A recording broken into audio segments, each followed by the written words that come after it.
Baik, agenda selanjutnya ialah penyampaian keynote speech oleh Pak Fadlizon selaku Menteri Kebudayaan Republik Indonesia.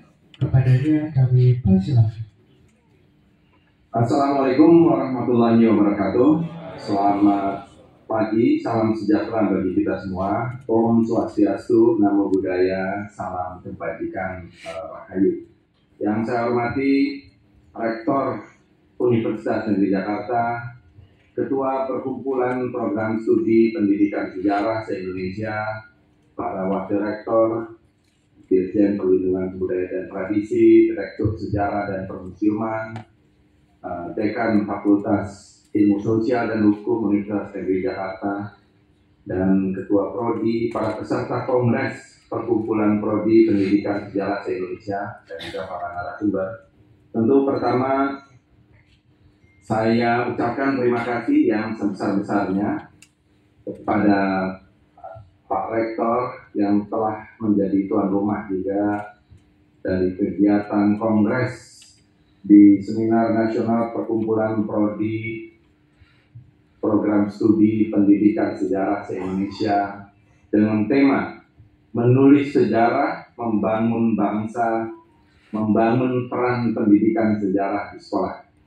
Jadi Bapak-Bapak, Ibu-Ibu hadirin sekalian, tentu tema ini adalah tema yang sangat aktual, tema yang sangat penting, dan tema yang sekarang ini sering menjadi sebuah pembicaraan.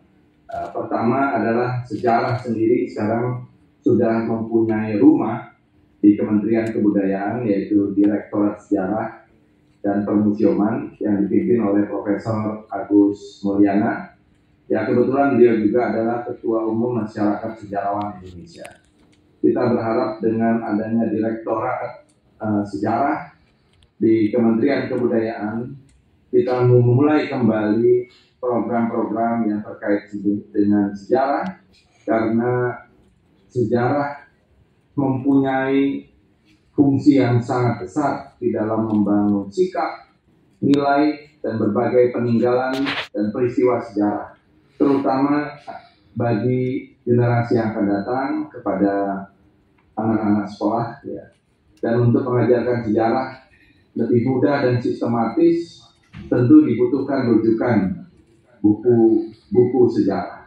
Nah, buku-buku sejarah ini yang saya kira sekarang ini semakin kurang, dan sejauh pengamatan saya, negara juga sudah lama tidak menulis, atau pemutakhiran sejarah kita sudah cukup lama tidak ditulis.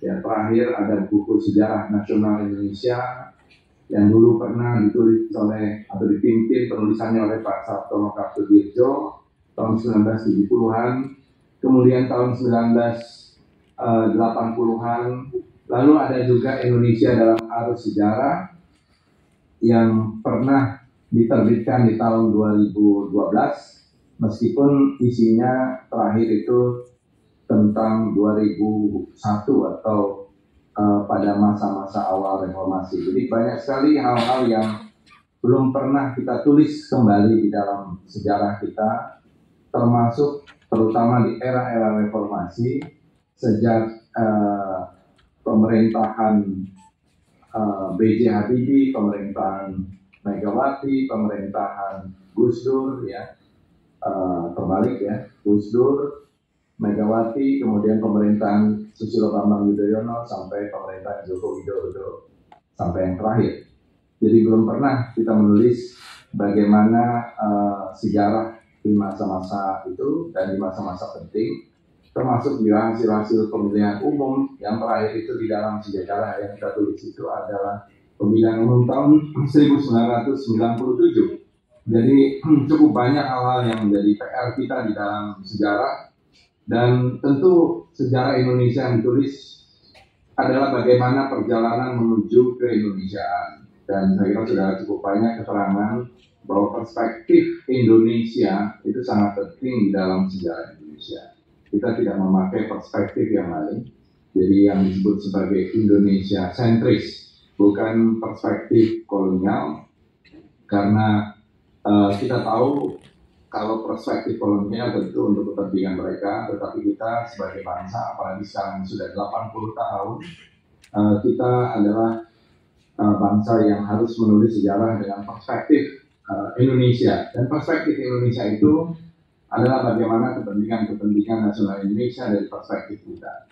Ya, bapak-bapak dan ibu-ibu saya kira sudah jauh lebih tahu bagaimana dari mulai hal-hal yang terkait dengan terminologi, misalnya dalam peristiwa agresi militer, kita menyebutnya sebagai agresi militer, tapi Belanda menyebutnya sebagai aksi polisionil, karena merasa bahwa Hindia Belanda ketika itu masih merupakan bagian dari pemerintahan kerajaan Belanda, dan itu perspektif kolonial. Dan begitu juga mereka tidak pernah mengakui bahwa apa yang mereka lakukan itu adalah sebuah penjajahan, tetapi yang mereka lakukan mungkin apa yang mereka sebut sebagai modernisasi, pembangunan, dan lain-lain.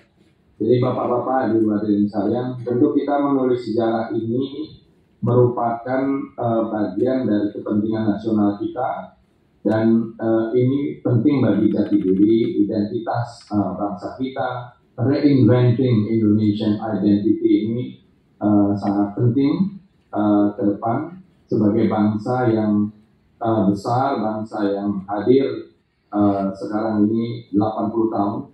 Kita juga harus bersyukur bahwa kita sebagai negara bangsa bisa survive sampai 80 tahun. Banyak negara yang tidak survive sampai 70 tahun. Kalau kita lihat negara seperti dulu Uni Soviet saja mengalami disintegrasi sebelum 70 tahun. Ya, begitu juga dengan negara yang besar seperti Yugoslavia dan lain-lain. Jadi memang sejarah ini harus menjadi bagian juga untuk pemersatu bangsa, satu ikatan, satu binding power gitu, yang terutama kepada generasi muda perlu mengetahui dari mulai sejarah awal yang kita sebut sebagai awal peradaban Nusantara hingga juga sampai sejarah sekarang ini. Jadi bapak-bapak, ibu-ibu hadirin sekalian, kita melihat bahwa apa yang telah menjadi bagian dari sejarah ini haruslah mendapatkan perhatian yang sangat serius. Sejarah tentu saja bukan hanya cerita sebuah peristiwa, tapi di balik itu semua terdapat nilai-nilai yang memiliki makna dan memberi pelajaran yang bersifat edukatif. Sejarah tak hanya sekedar cerita masa lalu, tapi bagaimana masa lalu mampu memproyeksi ke hari ini dan hari depan, dan untuk membangun karakter siswa, terutama dan juga mata pelajaran sejarah, tentu membutuhkan keterampilan guru yang tepat dalam mengajarkan sejarah. Ini sangat berkaitan dengan metode pembelajaran, bagaimana sumber materi sejarah digunakan, dan sumber sejarah yang baik adalah sumber materi yang kaya dengan berbagai informasi peristiwa dan fakta-fakta sejarah. Dan tentu saja nanti kehadiran buku sejarah Indonesia akan bisa mendukung terhadap pembelajaran sejarah dengan pemberian sumber-sumber mutakhir. Dan penulisan sejarah Indonesia sesungguhnya merupakan yang saya katakan tadi adalah reinventing Indonesia melalui pendekatan sejarah. Manusia Indonesia yang berkarakter yang ada pada bangsa Indonesia melalui proses pengenalan berbagai dinamika yang terjadi baik politik, ekonomi, dan sosial budaya dalam kurun waktu yang panjang. Dan kita juga harus memahami bahwa belajar sejarah, apakah dalam proses perjalanan sejarah tersebut kita sebagai bangsa yang maju atau sebaliknya. Dan pertanyaan-pertanyaan inilah yang membutuhkan pendekatan sejarah, metodologi, historiografi yang tentu saja keahliannya ada pada para sejarawan. Bapak-bapak, ibu-ibu hadirin sekalian, di dalam penulisan sejarah juga yang dipimpin oleh Prof. Agus Mulyana, Bapak Profesor Susanto Judi, dan juga para sejarawan dari 113 sejarawan dan dari 34 perguruan tinggi. Kita juga berharap nanti akan ada pemutakhiran termasuk data-data arkeologis temuan-temuan baru ya, sebagai contoh bahwa Indonesia ini adalah negara yang sangat kaya peradabannya dan sangat tua peradaban. Nah, yang sangat tua peradabannya itu adalah misalnya temuan-temuan Homo erectus, Pithecanthropus erectus yang ada di seluruh dunia. Ternyata 60% itu ditemukan di Indonesia. Jadi kalau kita lihat, ini adalah satu informasi yang sangat penting karena kita merupakan peradaban yang tua sampai 1,8 juta sampai 2 juta tahun yang lalu. Dan itu temuan-temuan yang saya kira diakui oleh khalayak ilmuwan internasional.